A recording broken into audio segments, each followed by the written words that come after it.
Sir, do you think it is now the right time to activate or to invoke the country's mutual defense treaty with the United States following the laser pointing incident at the West Philippine Sea?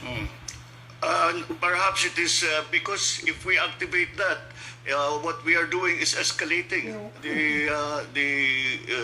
intensifying the tensions in the area.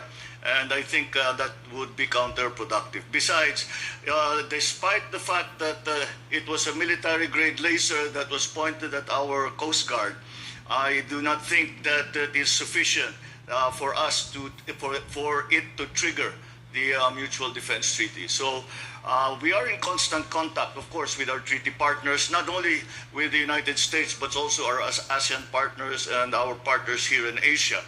And that, I think, is the better recourse rather than to go directly to the Mutual Defense Treaty, which, again, I am very concerned would provoke the tensions rather than cool the tensions down. Thank you, sir. Ms. Bea Corpin from Rappler. Hi, Hello. sir. Good morning. Good morning. Sir, what prompted you, on China again, sir, what prompted you to summon the ambassador? Syempre, malaking deal din yun, sir, to summon him. And how did the discussion go? What was discussed? Well, what we discussed, and I said that the laser pointing incident was only a part of what we are seeing as a intensifying or a escalating of the actions of the militia of China, the Marine Militia of China, the Coast Guard of China, and the Navy of China. And actually, I said we have to find a way around this, because if we are such close friends, such as China and the Philippines, these are not the kind of incidents that we should be talking about between the President and the Ambassador to the Philippines from China. And I reminded him that this was not what we agreed upon with President Xi when I visited him in Beijing. So we are hoping that we can find a better way rather than these incursions into our maritime territory and the rather aggressive acts that we have been seeing in the past few weeks and months. Thank you, sir. Last question from Mr. Romy Gonzalez from DZRH. Naibagaldama po. Considering the fact that the Cordilleras is the water cradle of the North, sir, what's your policy, direction towards protecting the environment in the Cordilleras, especially mining, sir? Well, I think in terms of protecting the environment, it's very clear what the position of this government has always been.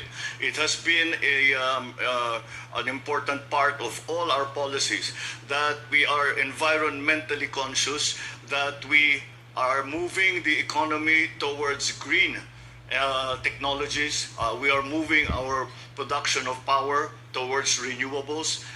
So in that regard, all our forest cover is important and must remain. That is giving the Philippines, we fall into the category of a carbon sink country because of our forest cover.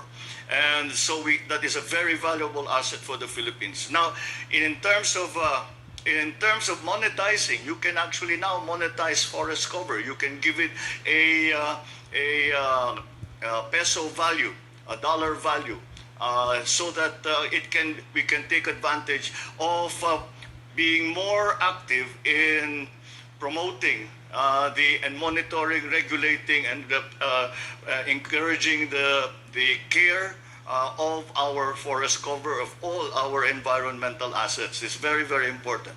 When it comes to mining, mining is very clearly an important part of our plans for the economy. However, it's clear that we do not want some of the incidents that we saw in the past few years to happen again. And so it is really a question of enforcing the law in terms of responsible mining. And that is what we will continue to do. We will always make sure that the mining companies who come in, once they are finished mining, that they leave the site in the same condition as it was when they found it. Thank you, sir. Thank you. Sir,